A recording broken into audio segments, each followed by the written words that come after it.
Ready. Hey guys, welcome back to Wemetatacme. I'm so excited to be here with Ariane Goldman. Hi. Hi.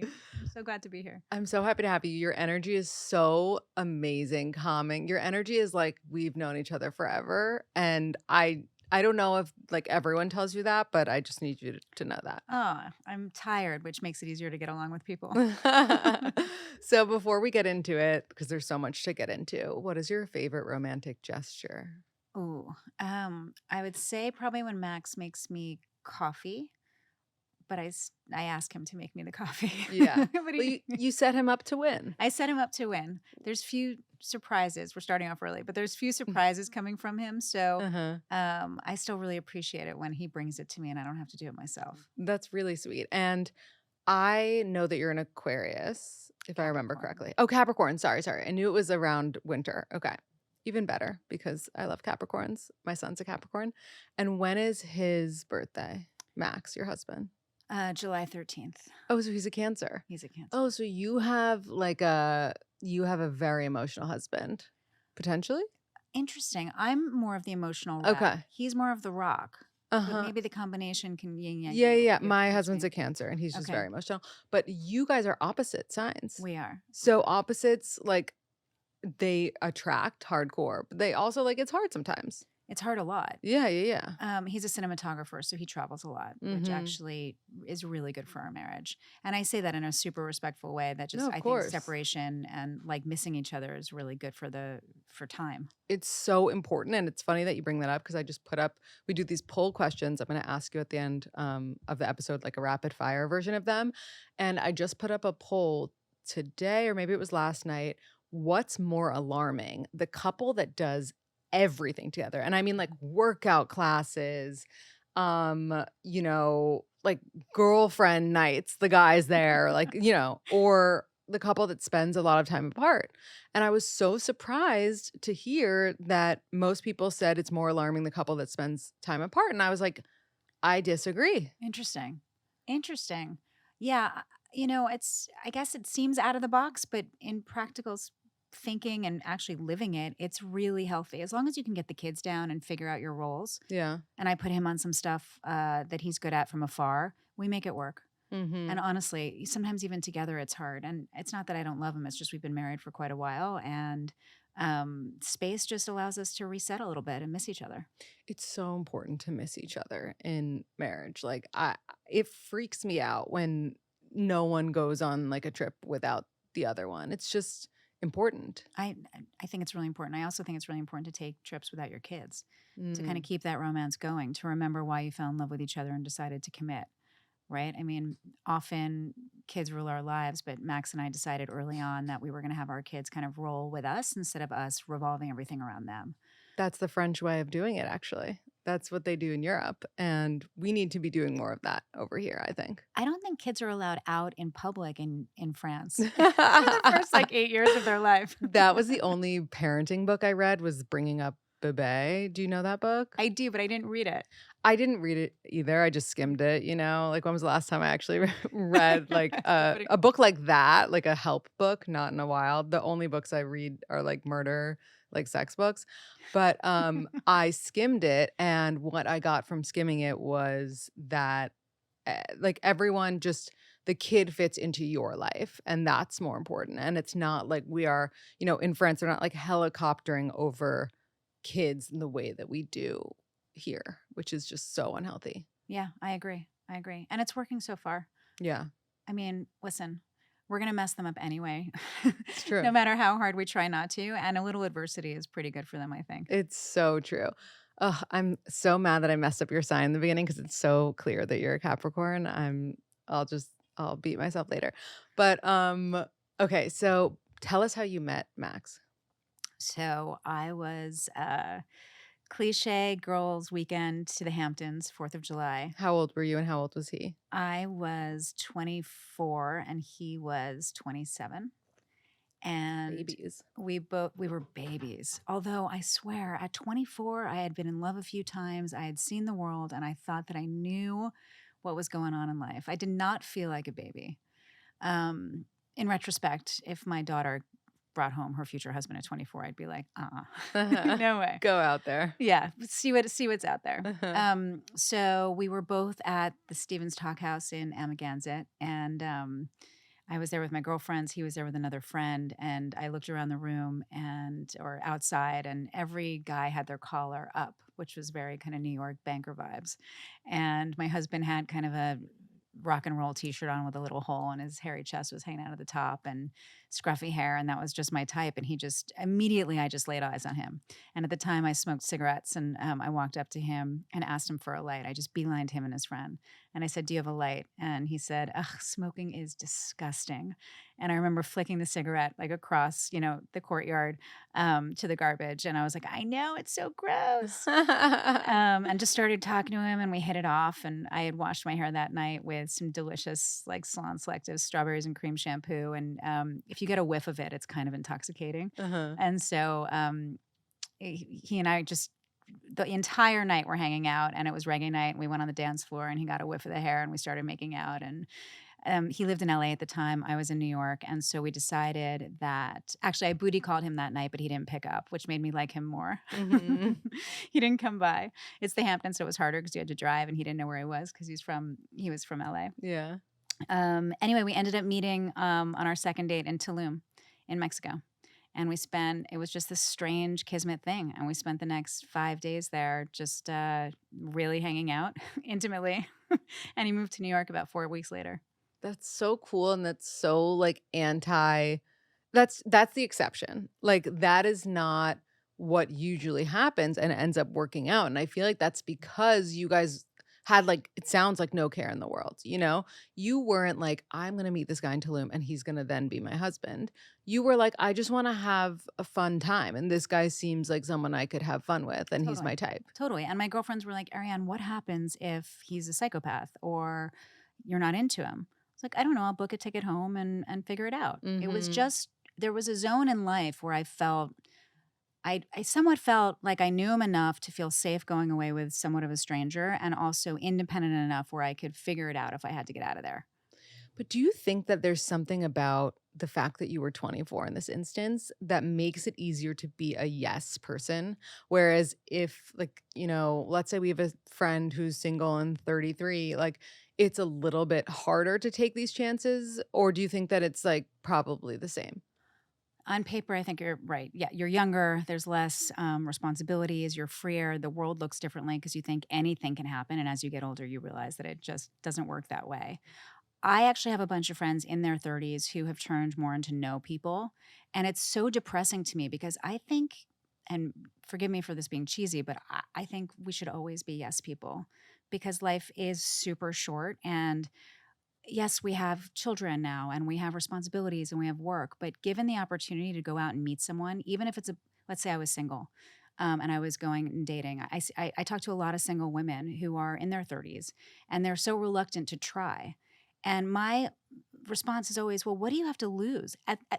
They're usually paying, right? So it's kind of like a night out where you could have free dinner. And Mhm. secondly, it's a story. It's fabric of life. It's color that you're like, you have a story to tell, even if it's a total bomb, it's material, right? And I think that's worth everything. And so saying yes to stuff, no matter how old you are, for me is just, it's like commerce. It's something to work with. I agree with that 100%. And so at the time that you met Max, you said he was living in LA. Yeah. And was he already doing cinematography? He was. He had just graduated AFI, American Film Institute, and he was pretty much broke. But he had gotten into music videos, which at the time, I don't want to date myself too much, but at the time it was like super Huge. still in, and they were lucrative, and it was so sexy and cool. And I grew up in New York City on the Upper East Side. So a lot of my network were bankers and lawyers and kind of pretty safe jobs. And I just was really intrigued by how sexy his world was, and that he kind of looks like a bear, and that's my style. And Mhm. I just fell for him really fast. And there was, I tried, I was looking, not for my husband, but I was looking for love. I'm always looking for love. And he just was different than the rest. There was like no reason why I ever wanted to stop calling him or talking to him or asking him questions. And when we dated, it was really hard. We were very different people, and he's pretty thick. He's like part of the reason I fell in love with him is because I wanted to kind of give him style advice. And he was like, no way, I've got my own style. And there's so few guys that like actually have that independence that they're just like, I got this, leave me alone. Like Mhm. that's my territory. And I liked how like masculine that was, Right, that he made right. his own decisions and wouldn't let me into that. The flip side of that was that he was thick and difficult. And so we sparred a lot when we were in a loving, kind of sexy way. We would butt heads a lot when we were dating. And we went to therapy before we got engaged. What were some lessons that you learned in therapy before getting engaged? And how did you know that that was a choice that you needed to make? Because I feel like that, like, I don't know how many years ago that was. I don't think it was that long ago, but it was still a time when therapy wasn't as common as it was today, whereas everyone sees a therapist. Like everyone I know, basically. I knew there was something about this guy and about us that was just really different and special. And I just wanted to fight for it. And that meant hopefully kind of respectfully breaking through to him because I was already a bit more evolved of just how to open up and I had to almost teach him things that he just didn't know. And I don't want to necessarily generalize it across all men, but it's pretty simple. Like the whole men are from Mars, women Venus thing. Even 30 years later, it still holds up. Like it's really true. And so him listening to me and just having like a kind of a broker in the room to listen through our issues, it was really helpful. And one of our, this is just coming back to me, but one of our therapists, because we tried a few out, um, had me like literally reenact something where I was barking like a dog. And it was just such a strange, weird experience that Max and I were dying laughing. And whatever issue we went in for, it solved like that just through humor. Mm. And it just worked. It worked. But how did you convince him to do it? Because I bet you there are so many people listening that are like, that sounds great in theory, but my boyfriend would never go.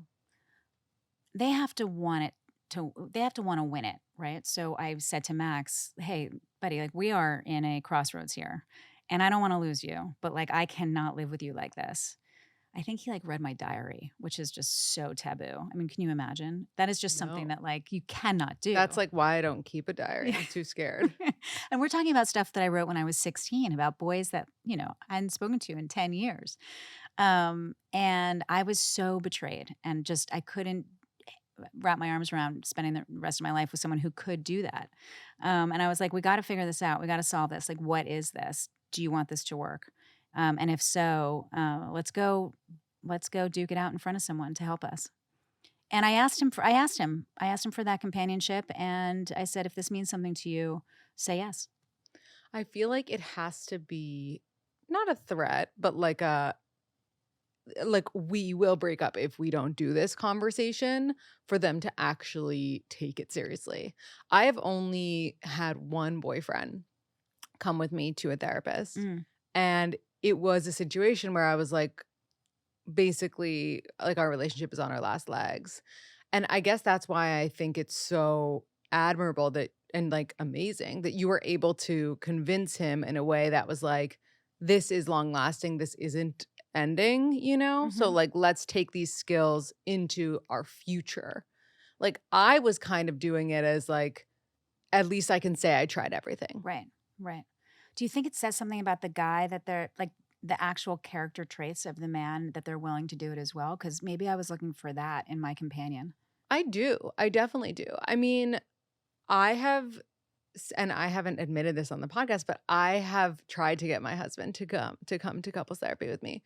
He won't do it, but not in a way that he doesn't like care about our relationship. He's just like, we're so good. Like, what's the point? And that's what's so frustrating because I'm like, how do I like create a huge fight Right. The so friction. that like he realizes that he should go?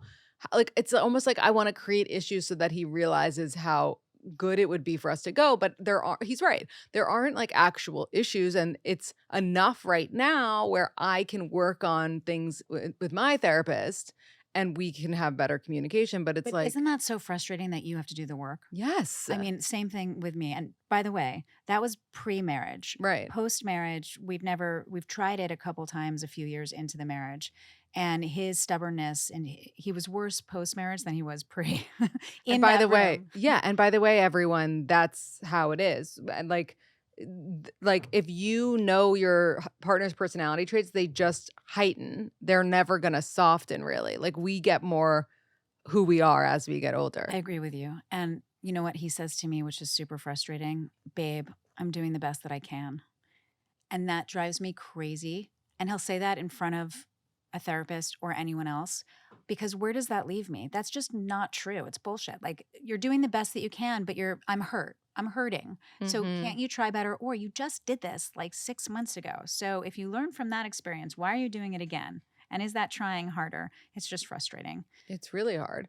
What would you say are the main differences? So you guys have 2 beautiful girls. We do. Yeah. And how old are they now? They're 9 and 13. Oh my god. And what's really strange is that my 13-year-old looks just like him, but is totally my head. And my 9-year-old looks exactly like me and has his free spirit and is just so like him. Isn't that so funny? Genes and the combination, Right. I will say it's baffling and wonderful and an incredible reflection of the of creating something with someone you love. Mhm. Like it's a hodgepodge like mix of us together in these two children. It is, like, truly the most beautiful gift ever. Did you always know that you wanted to be a mom? Yes, for Mhm. sure. How did you know, and I ask this for our listeners who are still on the fence. Just it was never a question, just more of an instinct inside, and I was excited to see what I would create. All the fears and the troubles and the worries ahead of me aside, it was more of just wanting to continue a legacy and um, raise children and mess up, but also create something pretty amazing. I don't know. It was just always a rite of passage. I never even really questioned not. Mhm. Yeah, I feel the same way. It's, like, hard to explain it beyond that, honestly. And then your relationship with Max pre-kids and your relationship with Max post-kids, what is the difference or what was the difference initially? Well, as I mentioned earlier, his career was super sexy. So I would travel the world with him, like on his shoots. I would just kind of use the hotel room and he was treated really well. So it was like my little vacations on his Mhm. dime, which was amazing. I started my first business when we got engaged because I felt kind of like a loser waiting for him to come home from his shoots, twiddling my thumbs working in corporate America. And so I started my first business, which took me traveling around the world. So we both kind of traveled separately. What was that first business? It was called Two Birds Bridesmaid. It was a bridesmaid's dress that wrapped over 15 ways that the bridal party could wear in all different styles Oh, so that's that so cool. they can complement their bodies, but it was Mhm. one size fits all. And then the bride had the consistency for the pictures. But girls weren't pissed that they were spending $300 on a dress and never wearing it again because you're killing two birds with one dress. That's Mhm. the name. So that allowed me to feel independent and sexy myself. And so I know I'm going off the question for a second, but at the beginning of our relationship, we were both on the move, feeling really creative and successful in what we were doing. And then when I got pregnant with Charlie, my first daughter, that's when I got inspired for Hatch and saw a white space in the market. And so that brought me home with a new idea and, really just thinking about how I was going to get this new brand off the ground. And he continued to travel. So I just think I started to really build a new company in New York while he continued to kind of see the world and do his thing. And that was just a big shift from pre marriage and kids to post, was just like our physical gallivanting around, very lucky little adventures. Outside of just the travel piece, I would say that Max and I were best friends and we're still best friends. And that is a very distinct characteristic of our marriage that I don't necessarily see across like everyone else. Mhm. Um, we fight and we love really hard, and we always have. But we are really, he's my favorite person to be with. And he's the first person I want to share everything with. And that's just never changed. So I would say life has gotten really tough, but our marriage has kept consistent through all of it. And he's really my rock. I love that. Yeah. And tell us about what ended up happening with this first company, and then kind of after that, obviously you just mentioned when you were pregnant with Charlie, you got the idea for Hatch. how did you move away from that first idea and like what happened with that and then decide to start Hatch? Yeah, I mean, it's interesting because the first 9 years of my career, I was in corporate America, which is very, very different. Climbing up this ladder, managing people, not really using creative juices. And then when I met Max, he inspired me from a creative standpoint. So I went to Parsons at night for design school to see if anything would start to kind of click for me to, get inspired and jump ship from corporate America. Then I was engaged when I was going to Parsons, saw a white space in the bridesmaids business or, just shopping for bridesmaids dresses. And that became my side hustle when I was working at corporate America to give me the confidence and the cash flow to quit my day job. And actually, I got on the Martha Stewart show and the phone didn't stop ringing. And that gave me it propelled me to be able to quit corporate. And so Two Birds was my bridesmaids dress business that I had for about 4 or 5 years before I got pregnant with Charlie. And then I moved on to maternity, which was the next stage of my life. And I actually managed both businesses for quite a while until Hatch started to become really properly deserving of all of my attention. And I sold that about 4 years into Hatch to solely focus on Hatch. And I'm still kind of leading the way. I love Hatch so much. I love Hatch so much, and I'm so grateful for it. It's so funny because and we talked about this, by the way, for anyone listening who didn't come see Ariane at the panel, you really missed out because she was amazing at our first women's networking panel. And we talked a lot about this and, start being an entrepreneur and knowing what you're doing and how important it is to have a personal connection to what you're doing. And obviously, like you weren't the first person to ever be pregnant, but there was something that you saw that you thought was really missing.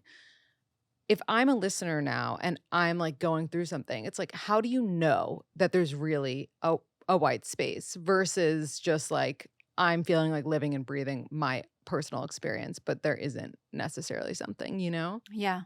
I mean, you really have to, especially today. I started Hatch 13 years ago. And so it was a wider space there for lots of new innovative ideas. There's a lot of noise right now, Yeah. but there's still moments. A white space is differently defined, but for me, it's a moment that you're really looking for something that you just can't find, right? And you just knock on every door, you turn every stone. And if it's not there, that to me is a signal that there's room for it. If you can then step back and say, are there other people like me looking for that too?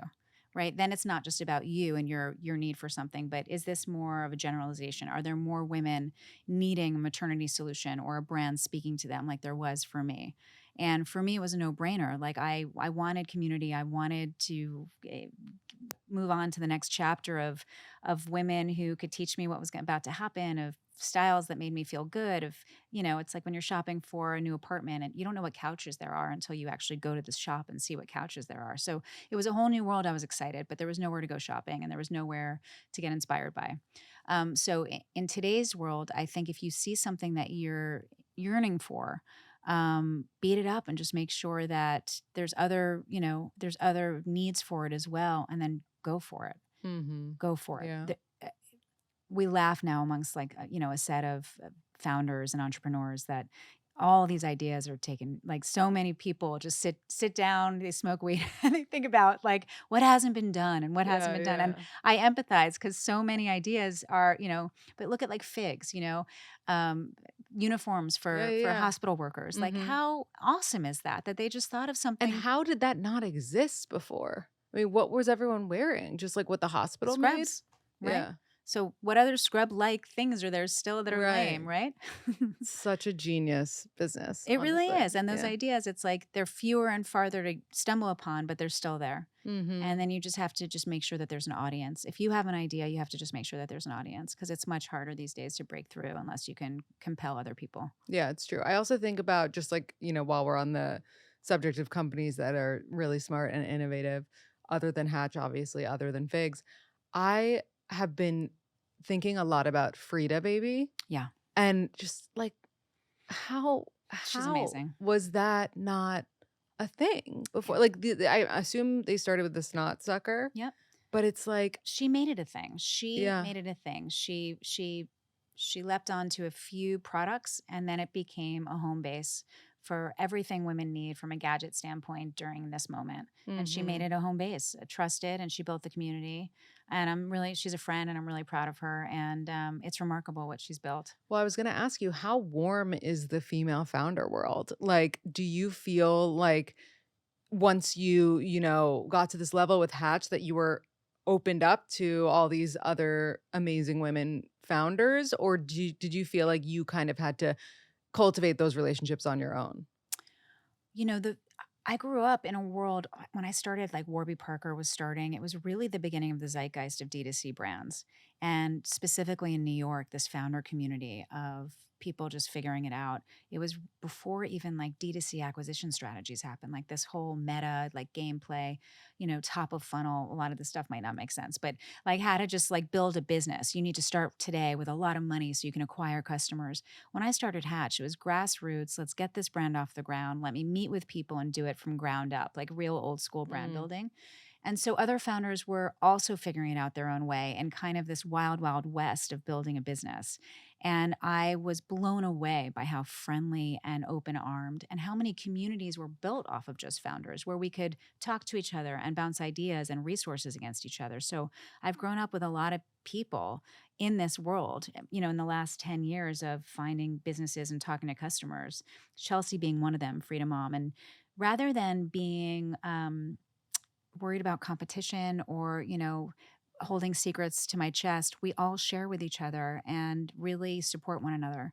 And I mean that. I mean that a lot. It's been a real asset to the journey. That's incredible. And you and Max are both creatives. And you're both, I guess, it's, is he independent as a Yeah, he cinematographer? has an Okay. agent and then he gets hired Okay. for various So jobs. technically he's like entrepreneurial. Yeah. So my husband and I are both entrepreneurial. How's that going? It's fucking terrible. It's I mean, impossible. and we were talking on the panel, Emily, who is a beautiful model and founder of Covey, has a husband who's like, corporate finance. And we were joking that, she's always like, that he says to her, "What's the ROI?" And you very hysterically were like, "I wish my husband would ask me what the ROI is." And I told that to my husband and he was dying. But it's really hard. I mean, like, who does your numbers? Like, It's really hard. because between the two of you, right? I imagine that your brains are not numbers and science. Well, I mean, if we're really being honest, that's probably the hardest part of this chapter of life is the realization that the very thing that I fell in love with him for is the thing that's driving me the most crazy right now, right? That he was different, unique, sexy, creative, cool, all those things. Yep. That's the only way I could have rolled back then. And, that's who I wanted my life partner to be. But now that life is evolving and it's getting more serious, my kids are in private school in New York and running a business is really hard. And headwinds happen no matter how well you play the game in any business. Mm-hmm. Markets go up, supply chains go down, like things happen. I don't want all the pressure to be on me. Yeah. I want to be married to someone in finance. Yeah. And it's like especially when your kid's at private school in New York, like we both, grew up on the Upper East Side in that world. We know that everyone else is in finance for the most part, right? Like, or one creative, husband and one finance wife. Someone's taking it, right? And it's really hard when you're both like, I don't know what's going to happen tomorrow with both of our shit, I struggle with that.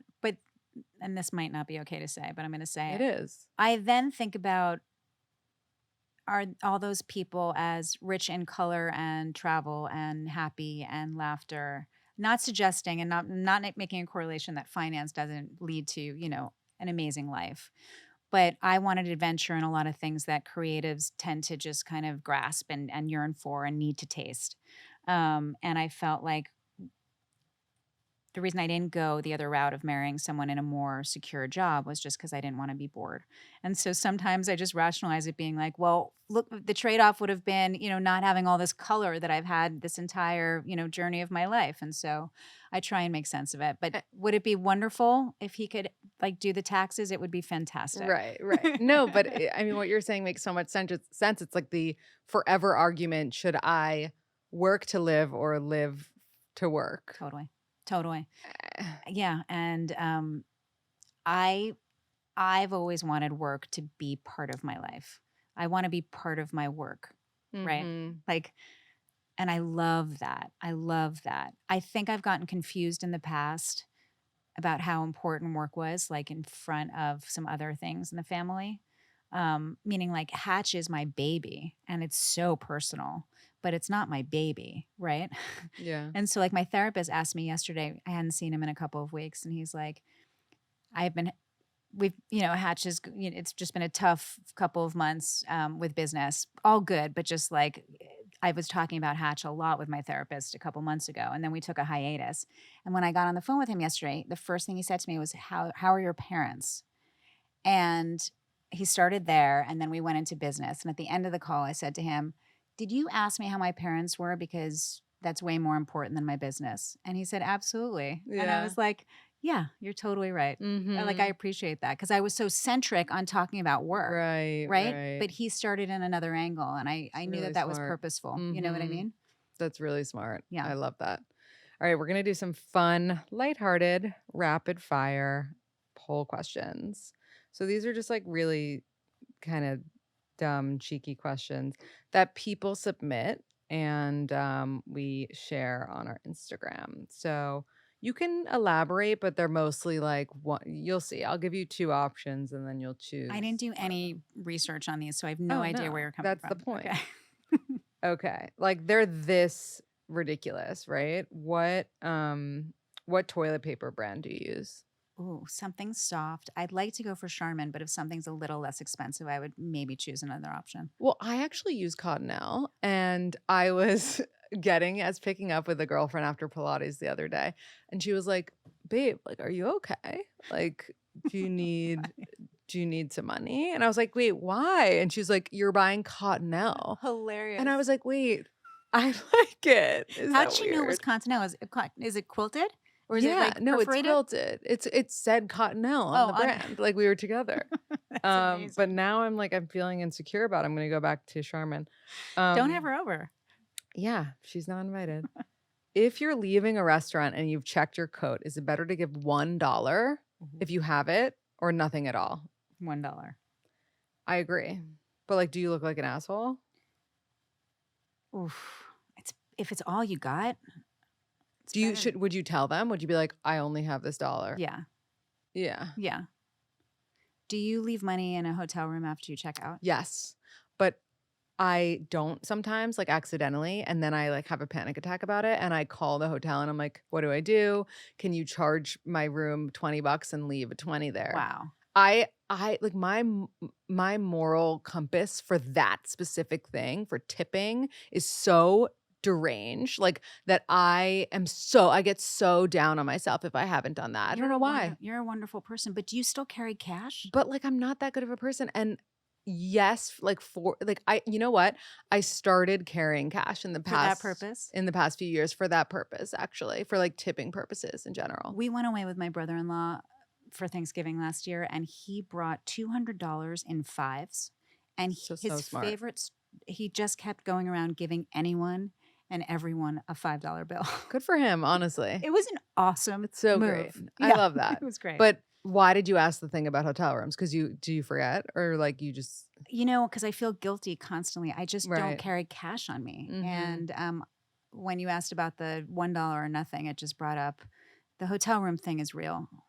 Yeah. It's hard. It's really hard to remember. You're usually running to the airport, you know? Yeah. Like, I guess I feel like now, like, moving forward, I should do it in the beginning because that's when you, like, get situated, Do you you think it's know? the same person who does your room the whole That's time? another problem, it's not always. It's not. It's just the lucky person who walks in on the day that you leave. Do you tip? Do you park in a garage? I do, Do yeah. you tip every time you get the car? So this is a great question. I tip when I get the car, not when I give the car. Yeah, you don't tip when you give the car. Yeah, yeah, yeah. Every time, if you're a monthly, you still tip every time you get. Yeah, because we don't get it that often. I don't know. I don't know. My husband usually gets the car. Like he brings around the car and so I'm rarely that person, but when I am, You I give. tip. I don't know. It's hard. The tipping has gotten out of There should control. be like a It matrix of has what to gotten do. out of control. Like when you get a coffee, like, and they turn the iPad around, they're like, tip, and it's like, If ugh. no one's behind me, I'll say no. Well, so I don't drink coffee. That's really funny. I don't drink coffee, so I actually haven't had that experience, but I'll buy a water bottle at like a coffee shop and they'll ask if I want a tip. And I'm like, I picked up the water bottle from the fridge. I did way more work than you. And you know that person's not getting the tip. Yeah. It's ridiculous. It is getting out of hand. Great conversation though. Would you wear a black dress to a black tie gala in the summer? Or would you do more of a colorful summery dress? Colorful summary. And by the way, and maybe this is a bigger conversation, but I was wondering if Hatch is going to get into the more like fancy dress game for weddings. You have like We- one or two that I could wear if I'm We pregnant for a are, wedding. truth be told, our delivery, they're just late. Okay. They're Because they're on a boat. because I'm really excited about that potential. Because everyone always asks me, I'm 7 months pregnant. What do I wear to this wedding? And I'm like, Yeah. a dress 10 sizes bigger. I don't know what to tell you Yeah. because there's nothing. We good out should be A game in that. It just the Mhm. delivery was there. pushed. 'Cause that is a white Yeah. space. Solution. Yeah. Mhm. Are we waxing, sugaring, shaving, or lasering? Shaving. Really Mm-hmm. interesting. I would like really hurt myself if I was still shaving. What do you do? I wax. You wax. Yeah. Like your legs? No, I barely touch my legs. They're always hairy. I meant down there. Oh. Oh, Yeah. sorry. We're talking about privates? Yeah, Oh, private. no. We leave au naturel. Oh, I Yeah. love. Yeah. Maxie loves. Oh, that's a good guy. That's like a real man. But by the way, I've been very blessed where I'm not that, I don't, Mhm. I'm pretty curtailed. You don't have to get the weed whacker out. Au naturel. Definitely not shave. If you were, I was like, how? Yeah, no. If you were dating someone very religious, like a religion that believes in hell, Ooh. would you wonder or ask if they thought that you were going to hell? I would not be married to them. Yeah, but if you were. Yes, of course. Yeah. I would imagine we would fight over it all the time and they just would think- tell me. If I were dating someone and they thought I was going to hell, like why are we dating? Yeah. That's too yeah, extreme. That's crazy. And I'm sure it would come up in very strange ways. Oh, this is a good one that I really want your opinion on. Your boyfriend has had a really tough time at work for the past 2 days. They actually got written up today, whatever that means. They're really upset and down about it. You accepted a promotion on the same day. Ooh. Who needs to take a step back and support the other one? He got written up. I don't even know how do you get written up at work? Like, what did he do? Like, pee on his boss?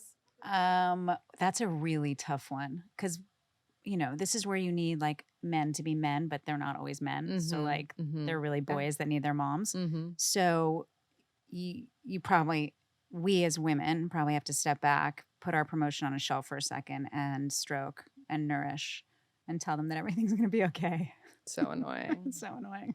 If you had to choose from these categories to name your potential child, and like ignore the fact that you've already named two, a city name like Paris or Brooklyn, a thing like Clay or Cliff, something very popular like Theo or Liam or Lily, or something old school like Cecile or Edward or Robert. Definitely, I would go old school. Mm-hmm. Like someone, like, why aren't girls named like Mildred anymore? Like, is that cool? Yeah, we got to again? bring back Mildred. Like our Nana's names, right? Mhm. Like there's something there. I agree. Or someone, had I had a boy, I would have named him Sonny because Sonny Goldman. Like, don't you Really want to play cute. chess with him? That's really know? cute. Oh, he'll be like the most popular person at the old home. Like, oh, have you seen Sunny. Sunny today? Did you run into Sunny? Okay, last one. Why I'm having so much fun. Keep I going. know, it is so fun. Okay, your friend is having a destination wedding in a beautiful but expensive city. Okay. You are her only single friend going, and you didn't get a +1. Oof. Would you ask for a +1, suck it up and go alone, or don't go? Best friend? Friend. Friend. If I'm dating someone significant, I ask. Mm-hmm. And if it's not that significant, because there's kind of rules of thumb, right? Yeah, yeah, You're yeah. either living with someone or she knows him Right. and You have or to at her. least have a significant other. Yeah, You can't just be like, "Can I bring this dude?" right. That if he's in a picture won't matter in 3 months when he's not in Exactly. that picture anymore. But if it's someone significant, I would ask. Otherwise, you suck it up and go. Mhm. I think that's actually nice that there's been rules of thumbs, like rules made, because it becomes less personal and more of just like I don't etiquette. think it's personal. I think also your friend, if this is actually your friend and you're actually dating someone and your friend didn't invite them, that was for a reason, I think. Totally. They were That's sending tough a to message. swallow. Yeah, it is tough to swallow, but Well, in that case, maybe you don't go. I remember I was dating a non yeah, I agree. I was dating a non-Jew and like a lot of my friends are Jewish and he would never get invited to the weddings. And it was because my friends who were like really religious wanted to like set me up at these weddings with nice Jewish boys. Wow. Isn't that fucked up? When did you put that together? When I stopped dating him, like the truth came out. And are you, in retrospect, are you kind of grateful? Like, did you see what they saw? I guess, Yeah. but I still think it's rude. It wasn't their You know, place. it's like Totally. if you're not like, it's one thing to not invite someone because you don't think they're serious, but to not invite them because you just don't like the fact that they're not, one of you. Yeah. I didn't How'd you like meet that. your husband? We met, well, so At a he, wedding through friends? no, but that's really funny. He went to high school with one of my best friends from college, and then we ran into each other on New Year's Eve in Miami. Oh, great story. That's fun. It's cute. Do you think you were in the same room several times and didn't know it? Oh, I know for a fact. Yeah, Isn't that wild? it is crazy. It is the invisible string, as they say. Oh, is that what they call it? Mhm. That's a great, that sums it up. That's Yeah. perfect. Yeah. So It's cool. wild. Okay, this was so much fun. I could keep talking to you for hours, which I hope to do off air. But on air, will you leave us with a quote or piece of advice that we can take from you moving forward? From my mother-in-law, never lose your sense of humor. Mm, Simple, but it's just, life is really grand. And the joke's on us. So we better have fun. I love that. It's so true. Where can everyone find you, follow you, and buy Hatch Ooh, clothing? so it's hatchcollection.com. We have 2 stores in New York, Upper East Side and down in Soho. And it's at Hatch Gal. Love it. Thank you. Thank you for having me. You're so awesome. So fun.